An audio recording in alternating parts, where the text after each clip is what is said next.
गीता जी का 6वां अध्याय मनुष्य के तेज को बढ़ाने वाला है। जो इसमें श्री कृष्ण भगवान इस प्रकार बोलते हैं, जो पुरुष कर्म फल का आश्रय लेकर करने योग्य कर्म करता है वह सन्यासी तथा योगी है, और केवल अग्नि को त्याग करने वाला सन्यासी नहीं है तथा केवल क्रियाओं को त्याग करने वाला भी सन्यासी नहीं है।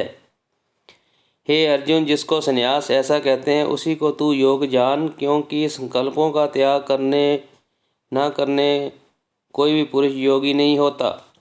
योग में अरूढ़ होने की इच्छा वाले मननशील पुरुष के लिए योग की प्राप्ति में निष्काम भाव से कर्म करना ही हेतु कहा गया है, और योग रूढ़ा हो जाने पर उस योग रूढ़ पुरुष को सर्व संकल्पों का अभाव ही श्री कल्याण में हेतु कहा जाता है।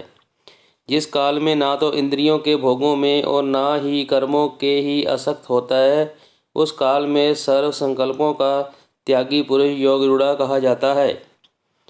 अपने द्वारा अपना संसार समुंदर से उद्धार करें और अपने आप को अधोगति में ना डालें, क्योंकि ये मनुष्य आप ही तो अपना मित्र है और आप ही अपना शत्रु है। जिस जीवात्मा द्वारा मन और इंद्रियों से शरीर जीता हुआ है, उस जीवात्मा का तो वह आप ही मित्र है, और उसके द्वारा मन तथा इंद्रियों सहित शरीर नहीं जीता गया है, उसके लिए वह आप ही शत्रु के सदृश शत्रुता में वर्तता है। सर्दी गर्मी दुख सुख में तथा मान और अपमान में जिसके अंतःकरण की प्रवृत्तियाँ अच्छी प्रकार शांत हैं, ऐसे सावधान आत्मा वाले पुरुष के ज्ञान में सच्चिदानंद परमात्मा संभव प्रकाश से स्थित है, अर्थात उसके ज्ञान में परमात्मा के सिवा अन्य कुछ है नहीं। जिसका अंतःकरण ज्ञान विज्ञान से तृप्त है, जिसकी स्थिति विकार रहित है, जिसकी इंद्रियां भली भांति जीती हुई हैं और जिसके लिए मिट्टी पत्थर और स्वर्ण समान है, वह योगी युक्त अर्थात भगवत प्राप्त है, ऐसा कहा जाता है। शोकद मित्र बैरी उदासीन मध्य सद्वेष और बंधुगणों में धर्मात्माओं में और पापियों में भी समान भाव रखने वाला अत्यंत श्रेष्ठ है। मन और इंद्रियों सहित शरीर को वश में रखने वाला आशा सहित संग्रह रहित योगी अकेला ही एकांत स्थान में स्थित होकर आत्मा को निरंतर परमात्मा में लगावे। शुद्ध भूमि में जिसके ऊपर क्रमश कुशा मृगशाला और वस्त्र बिछे हों, जो बहुत ऊंचा ना हो और ना ही बहुत नीचा हो, ऐसे अपने आसन को स्थिर स्थापन करके उस आसन पर बैठकर चित्त और इंद्रियों की क्रियाओं को वश में रखते हुए मन को एकाग्र करके अंतःकरण की शुद्धि के लिए योग का अभ्यास करे। काया सिर और गले को समान एवं आंचल धारण करके और स्थिर होकर अपनी नासिका के अग्रभाग पर दृष्टि जमाकर अन्य दिशाओं को ना देखता हुआ ब्रह्मचर्य के व्रत में स्थित भय रहित होकर शांत अंतःकरण वाला सावधान योगी मन को रोककर मुझ में चिंतन करने वाला और मेरे परायण होकर स्थित होवे। वश में किए हुए मन वाला योगी इस प्रकार आत्मा को निरंतर मुझ परमेश्वर के स्वरूप में लगाता हुआ मुझ में रहने वाला परम नंद की प्रकृष्ट रूप शक्ति को प्राप्त होता है।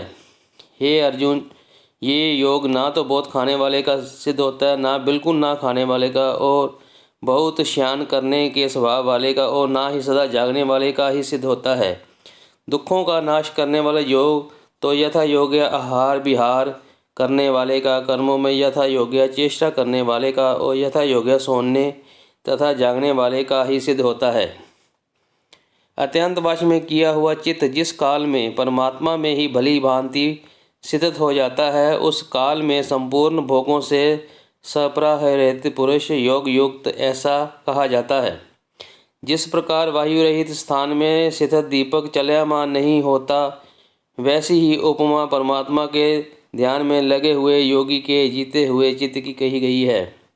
योग के अभ्यास से विरुद्ध चित्त जिस अवस्था में उपराम हो जाता है और जिस अवस्था में परमात्मा के ध्यान से शुद्ध हुई सूक्ष्म बुद्धि परमात्मा को साक्षात करता हुआ सच्चिदानंद परमात्मा में ही संतुष्ट रहता है, इंद्रियों से अतीत केवल शुद्ध हुई सूक्ष्म बुद्धि द्वारा ग्रहण करने योग्य जो आनंद है उसको अनुभव करता है, और जिस अवस्था में स्थित वह योगी परमात्मा के स्वरूप से विचलित होता ही नहीं।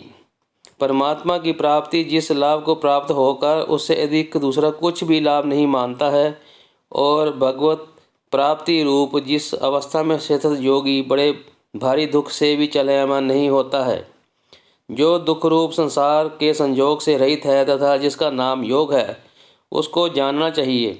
वे योग ना तो उकसाए हुए अर्थात धराए हुए मन के चित्त के निश्चय पूर्वक करना कर्तव्य है। संकल्प से उत्पन्न होने वाली संपूर्ण कामनाओं को निश्चित रूप से त्याग कर और मन के द्वारा इंद्रियों के समुदाय को ऐसे और भली भांति रोक कर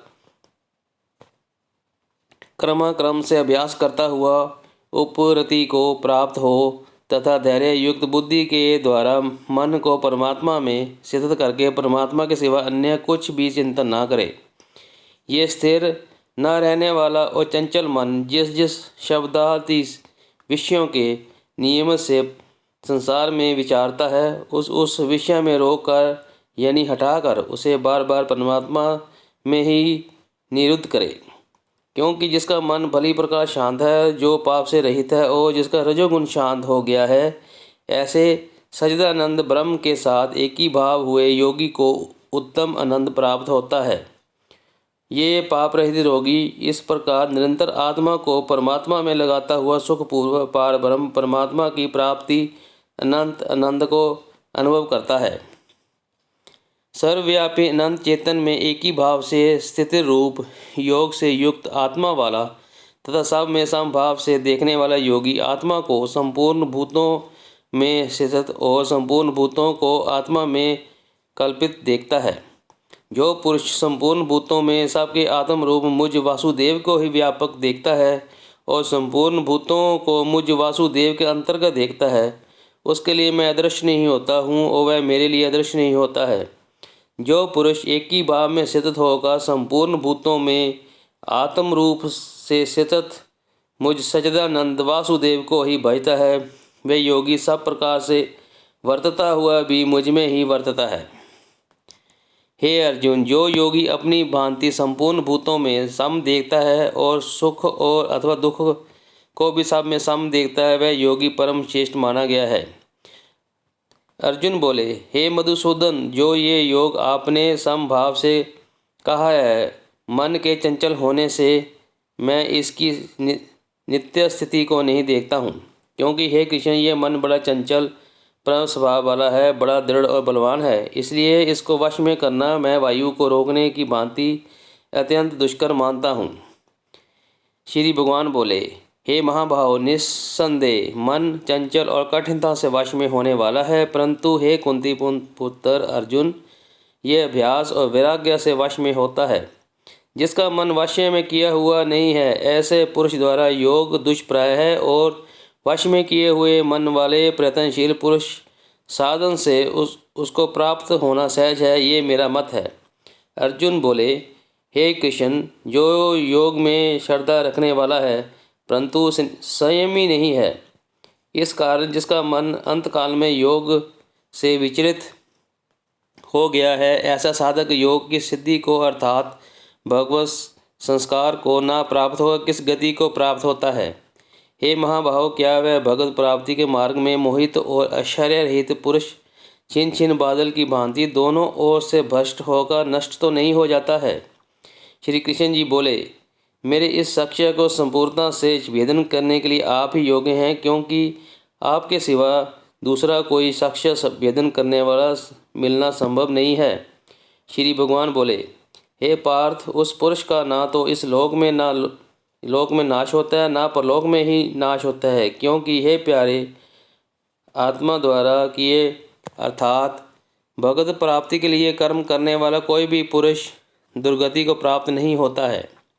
योग भ्रष्ट पुरुष पुण्यवानों के लोकों को अर्थात स्वर्ग आदि उत्तम लोकों को प्राप्त होकर उसमें बहुत वर्षों तक निवास करके फिर शुद्ध आचरण वाले श्रीमान पुरुषों के घर में जन्म लेता है।